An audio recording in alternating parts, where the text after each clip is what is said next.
belongs to the children and the poor.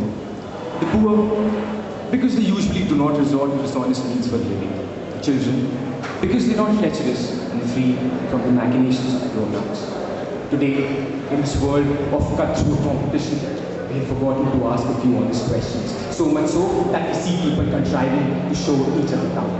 I guess they prefer those 15 seconds of fame leading to perpetual doom rather than following the glorious path of honesty.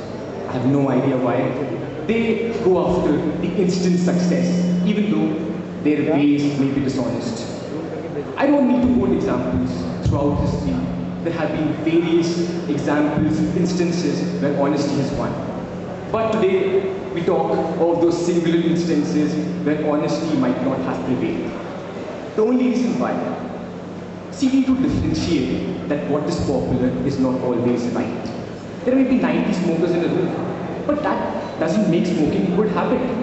True, that honesty might not help us perform overnight miracles. For sure, it does help us in the long run. My friends here tell me that our approach to life should rather be pragmatic. They justify lying because they think it's the need of the hour. They support it for survival. Then how is it that when it comes to dealing with others, we want them to be completely honest? However, when it is our turn, somehow lying becomes imperative. Ironic, isn't it? Now suppose, for a second, the society was to follow what my friends think is correct. Admissions to institutes of higher learning would not be based on merit, but rather your power of manipulation. My father is a very high-ranking official, even though I may be less deserving than my friend sitting here, but still I get the admission. The only reason being my manipulation. Is it fair? I don't think so.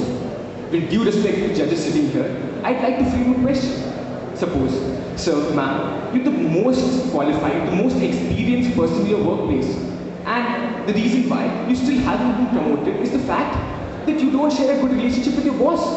Is it fair? Even though you may deserve the promotion, just because of the fact that there are dishonest people there, you're not getting a promotion. That is totally ridiculous. A liar is never relied upon. Who would here like to employ a dishonest man? We will always question his sense of commitment and integrity. Moving on to our personal lives. What do my opponents sitting here how do we plan to comfort a jilted lover? Somebody who is in a dishonest relationship. If there is no trust in relationship, nothing can be expected out of it. The idea is totally obnoxious. Now, that my friends think that honesty is no longer in vogue, I guess Abdul Karim Telki is a man to idolize. Why am I still to come across parents that encourage their children to steal or to lie? Why am I still to come across a textbook which tells me that I should feel proud of my dishonest ways? Why is honesty not punishable by law? Or why doesn't your doctor tell you that you have cold when you actually have cold? According to my friends here, they'll be doing the correct thing because they're doing it for their own survival, for their own pockets.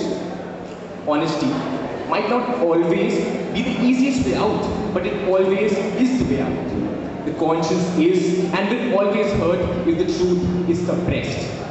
We need to remember that. Being honest is the way to life. See, judiciary has been kept independent of the legislation executive only because of this reason. The sooner we realize, the better it is for us.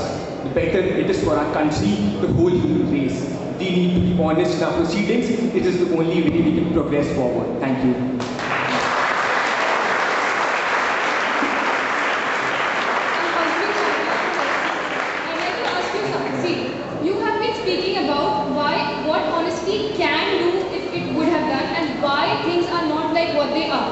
So why cry about spilt milk? Why don't you just think about what solutions we can have to our problems instead of just giving an idealistic lesson out here? Can I ask you a question? Speaking practical out here, not idealism. Why do you treat cancer?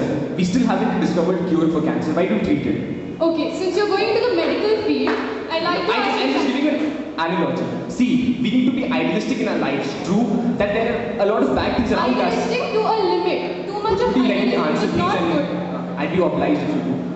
I'd just like to ask you, see, There are a lot of bad things around us. Honesty is the only way to it. See, we might debate on whether honesty is the best policy or not. Each of us knows that it is the best policy. And now it is up to us to introduce it. See, the debate is not about what is being done. It is about what can be done and what is the correct thing. See, what is always correct isn't always popular. Okay, so what is happening is correct. There might be people who might be following you, but is just one person out there in the society following you, is that enough to correct the society? So I guess one person. Do you think that it is in your hands to correct the society? I guess one person out of 100 being true is better than 100 dishonest persons. Okay, That so matters.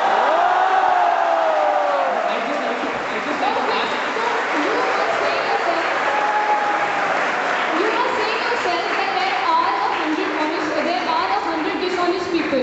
See, you think okay. that, wait, please let me complete. You think that you being the only honest person out there, do you have the capability to correct those 100 people? Don't you think it's obviously that the majority wins always? You alone cannot correct everyone, and that is a fact. Accept it. What makes you say that I alone cannot correct anyone? You yourself said that you are one in 100 people who are I didn't honest. say that I couldn't correct the 100. It was in my power to correct them. If I am honest, I'd be able to correct them. But if I simply give up and Okay, wait. You let me just answer said at least. I'm honest. Alright, So you time can